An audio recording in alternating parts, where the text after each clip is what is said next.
Nós vamos falar hoje sobre razão e emoção e o quanto elas são inseparáveis.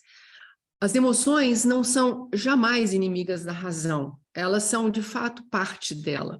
Um grande número de pesquisas em neurociência e psicologia tem demonstrado que as emoções são uma parte essencial do processo das decisões racionais.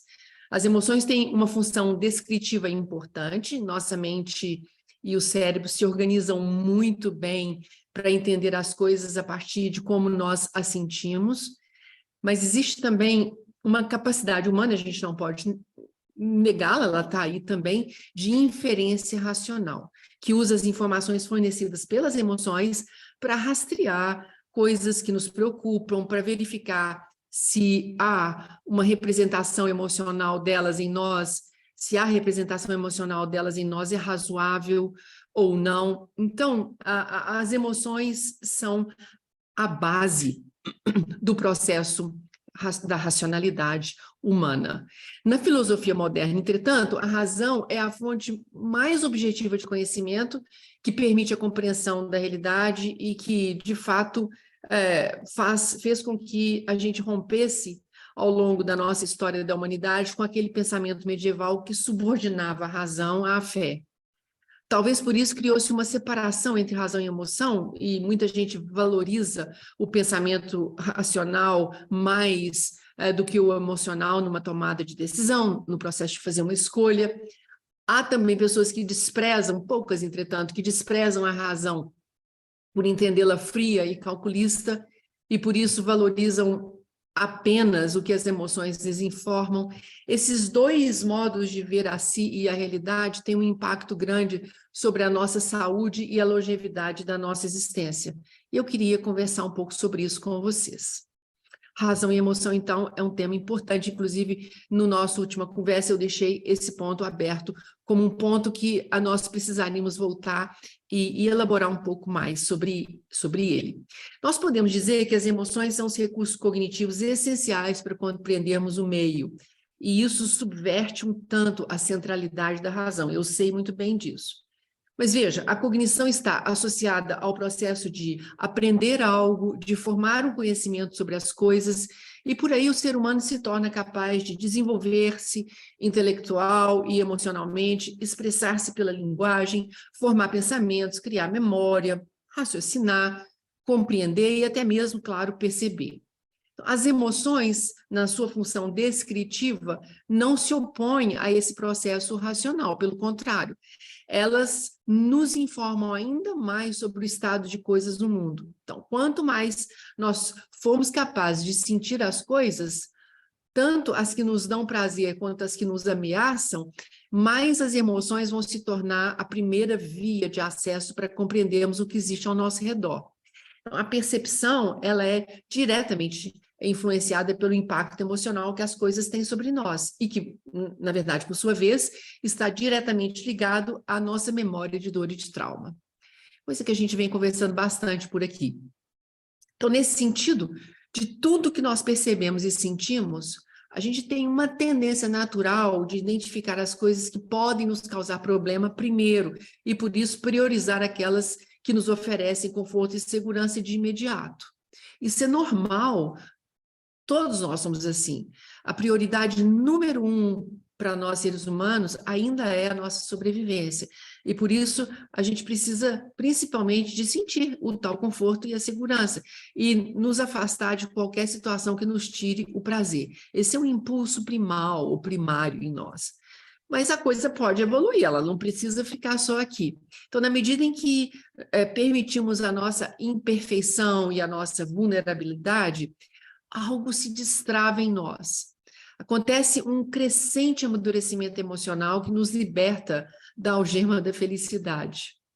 Um espaço bem importante se abre para que a gente se lance no território supostamente hostil do desconhecido. E aí a gente vai motivado pela simples curiosidade de experimentar algo novo.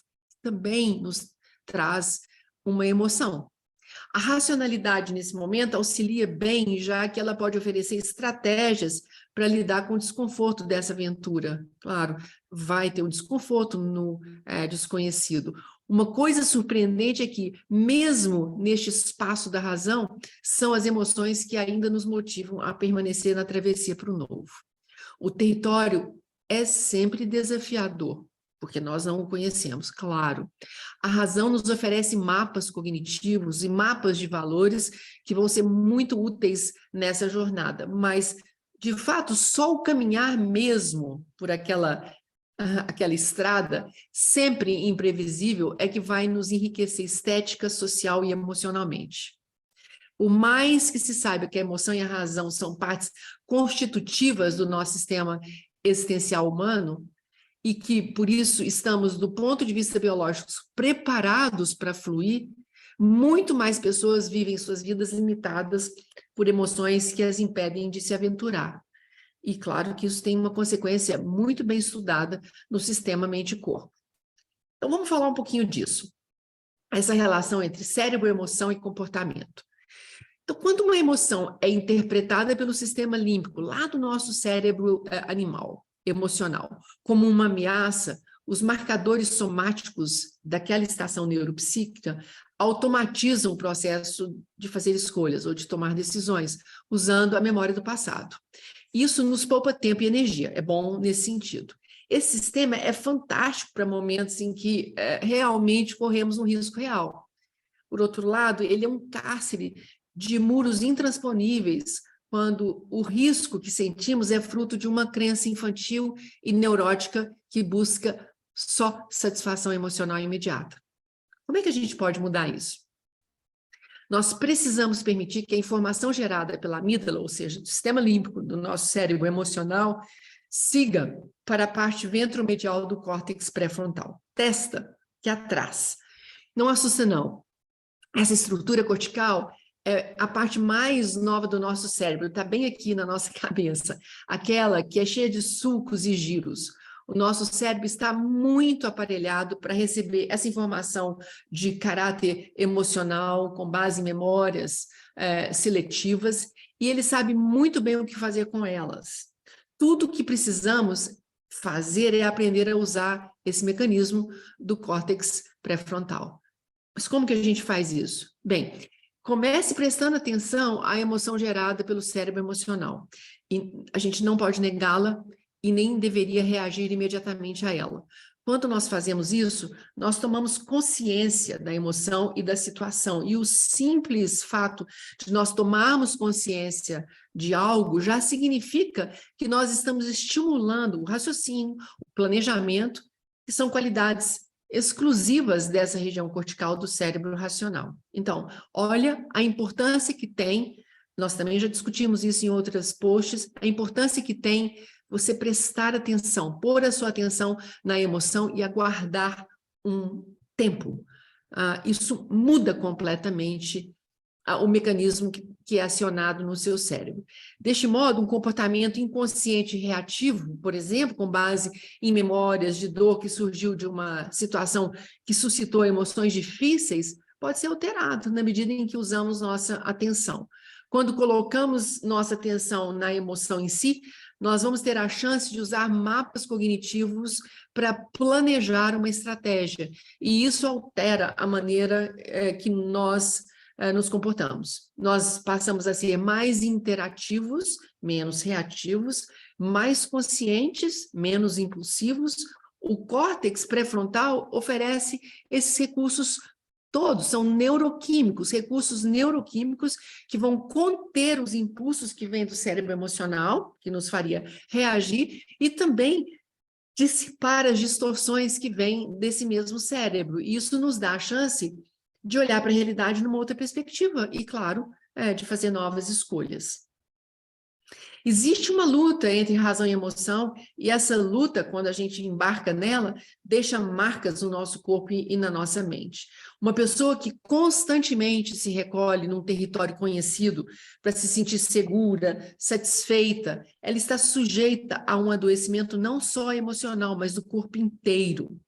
O modo de sobrevivência, que é essa condição dessa pessoa, é uma condição biológica em que o sistema vital se altera para preservar a energia e garantir a sobrevivência. Por isso chama modo de sobrevivência. Por isso, e nesse caso, a imunidade, o crescimento, a capacidade de abstração que nós temos, de planejamento e também a nossa capacidade mental de projeção, de sonhar futuros, são todas desligadas. Sim, esses fusíveis são desligados. A única chave que permanece ligada é a da sobrevivência. Com o tempo, o sistema mente-corpo das pessoas que vivem no modo de sobrevivência começa a dar sinais de decaimento. O estado de tensão permanente ele vai gerar danos musculares e posturais. Haverá um déficit cognitivo, porque a gente não se expõe ao novo. Então, nós não aprendemos muito novo, nós não somos confrontados. Portanto, a gente não aprende muitas coisas nessa situação. Há muito sofrimento mental, porque as decisões tendem a perpetuar escolhas ruins, já que nada e ninguém nesse mundo inteiro pode satisfazer e assegurar a outra pessoa continuamente. Vocês se lembram, nós já falamos sobre isso, relacionar é conflitar. Há também um abuso de substâncias que se tornam válvula de escape para a tensão e a frustração. Muito estresse tóxico é gerado diante das crises nos nossos relacionamentos. E, por fim, claro, um esgotamento geral.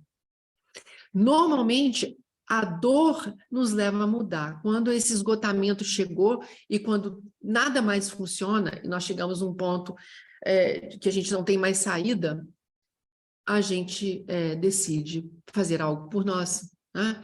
Já não aguentamos mais tanto sofrimento e assim a gente começa um processo de alterar tudo isso. Tudo muito lento, mas o primeiro passo é o mais importante. Nós entramos no modo de crescimento dessa maneira, no qual tudo em nós se acende e o sistema vital se mobiliza para apoiar a nossa travessia no desconhecido. É lindo isso. É lindo. A gente não está sozinha, a gente tem um recurso neuroquímico, neurobiológico da nossa estrutura. Em vez de gratificação instantânea, agora nós queremos ir além. Isso quer dizer que a consciência de nós mesmos aumenta, a curiosidade gera mais emoções que dão sentido e ajudam a superar o desconforto que surge por esse novo caminho. Aumenta também a clareza mental, a gente adquire uma visão radial, a gente deixa de ter aquela visão localizada para o perigo e passamos a apreciar a vista do horizonte. Pode haver estresse, normalmente há, e eventualmente há até mesmo estresse tóxico, mas logo nós restauramos o equilíbrio, que se chama alostasia, mas não importa, não é um tema, nós não vamos falar sobre isso, mas nós restauramos o equilíbrio e descobrimos, para fazer isso, muito prazer e conforto nas nossas pausas para um descanso e para regeneração. Então, nós realmente começamos a aprender a viver e a nos restaurar na jornada. Enquanto o modo de sobrevivência nos obriga a cenários sempre conhecidos, com pessoas conhecidas, que supostamente nos oferecem satisfação, o peso da realidade vai mostrando que o tão buscado prazer tem prazo. E depois que ele vence, o que fica é um gosto bem amargo de frustração e empobrecimento existencial. Isso é difícil. Reconhecer a dor é difícil, e por isso mesmo nós tentamos inúmeras vezes sair dessa dor, desse empobrecimento e dessa frustração, substituindo um conhecido por outro. Mais cedo ou mais tarde, nós vamos ter que encarar de frente o fato de que essa busca nos deixa menor, mais doentes e mais dependentes. E pior, muito mais distante de quem nós poderíamos realmente ser. O modo de crescimento, por outro lado, não vem de gato por lebre. Já se sabe de cara que o desconhecido não pode ser jamais conhecido. Há sempre um risco nele. A única coisa conhecida é a nossa relação com o desconhecido. Essa a gente pode estabelecer. A gente pode estabelecer uma relação de fuga ou uma relação de curiosidade, de atenção plena, de cuidado, mas penetrar, dar aquele passo no desconhecido. Então, abrir mão da satisfação emocional imediata para ter uma experiência no fluxo que a vida oferece, abre cenários inéditos, pessoas inéditas, inclusive dores inéditas. Isso tudo é rico. No território que a gente explora, sem o apego ao que nós deixamos para trás, nesse território tudo pode nos atualizar, tudo pode nos mobilizar E, portanto, tudo pode nos transformar. A novidade é uma química da saúde. Ela não é uma química da felicidade, ela é uma química da saúde. Entender que o desafio numa relação ou numa situação pode ser tudo que a gente precisa para fortalecer nosso desejo ainda mais, nosso potencial de ir mais longe na vida, e descobrir novos eus, que ao final nos dará grande satisfação e muita autoconfiança. Vale a pena poder contar a história de uma vida assim. Você não acha, não? Até mais, gente!